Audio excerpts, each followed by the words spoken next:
सद्गुरू श्री ब्रह्मचैतन्य महाराज गोंदवलेकर यांचं प्रवचन 6 ऑगस्ट.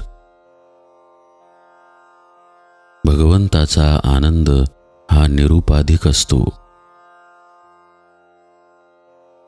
प्रत्येक मनुष्याची प्रवृत्ती भगवंताकडे जाण्याची असते, कारण त्याला आनंद हवा असतो.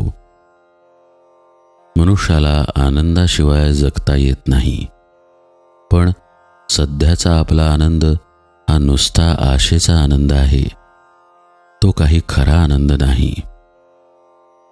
उद्या सुख मिळेल या आशेवर आपण जगतो, पण ते सुख क्वचितच मिळते. ज्या आनंदातून दुःख निघत नाही तोच खरा आनंद. जगण्यामध्ये काहीतरी आनंद असला पाहिजे. जगणे जर आनंददायक आहे तर मग आपल्याला दुःख का होते? वास्तविक आपण कशाकरिता काय करतो हेच विसरतो. म्हणजे मनुष्य जगतो आनंदासाठी, पण करतो मात्र दुःख.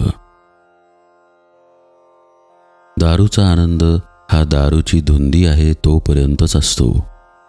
त्याचप्रमाणे विषयापासून होणारा आनंद तो विषय भोगीत असेपर्यंतच टिकतो.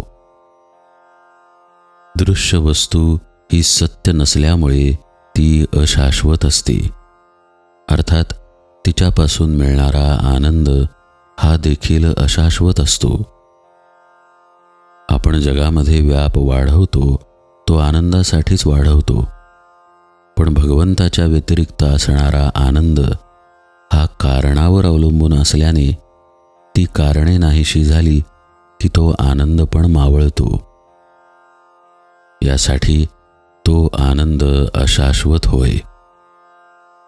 म्हणून खरा आनंद कुठे मिळतो ते पाहावे. खरा आनंद दृश्य वस्तूंमध्ये नसून वस्तूंच्या पलीकडे आहे. चिरकाल टिकणारा आनंद वस्तूरहितच असतो. म्हणून आनंदासाठी वस्तूच्या मागे लागणे बरोबर नाही. विषयाचा आनंद परावलंबी असतो, तर भगवंताचा आनंद निरुपाधिक असतो. स्वानंद स्मरणाव्यतिरिक्त जे स्फुरण तोच विषय समजावा. खरी आनंदी वृत्ती हीच दसरा दिवाळीची खूण आहे. हास्य हे आनंदाचे व्यक्त स्वरूप आहे. कोणतीही वस्तू अस्तित्वात नसताना होणारा जो आनंद तेच परमात्म्याचे व्यक्त स्वरूप आहे. आनंदाला जे मारक आहे ते न करणे म्हणजे वैराग्य, आणि आनंदाला बळकटी येण्यासाठी जे करणे त्याचे नाव विवेक होय. आनंद म्हणजे आत्मचिंतनाने येणारे मानसिक समाधानच होय. जो निस्वार्थ बुद्धीने प्रेम करतो त्याला आनंद खास मिळतो. घेणारा मी जेव्हा देणारा होतो त्याच वेळेस त्याला खरा आनंद होतो. ब्रह्मानंद हा प्रत्येकाच्या हृदयात स्वयंभू आहे. वृत्ती वळवून तो चाखला पाहिजे. एकांतात बसावे, रामाला आठवावे, त्याच्या पायावर मस्तक ठेवून त्याला म्हणावे, रामा, माझे मन शुद्ध कर, देहबुद्धी येऊ देऊ नको.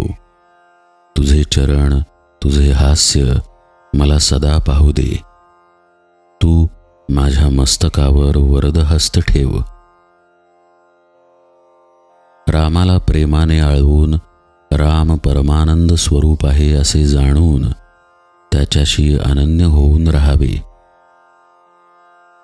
मी कुणीच नाही, सर्व राम आहे आणि मी रामाचा आहे या गोड भावनेत आनंदाने असावे. मनात प्रत्येक संकल्प उठताच त्यावर रामनामाचा शिक्का असावा. जानकी जीवन स्मरण जय जय राम.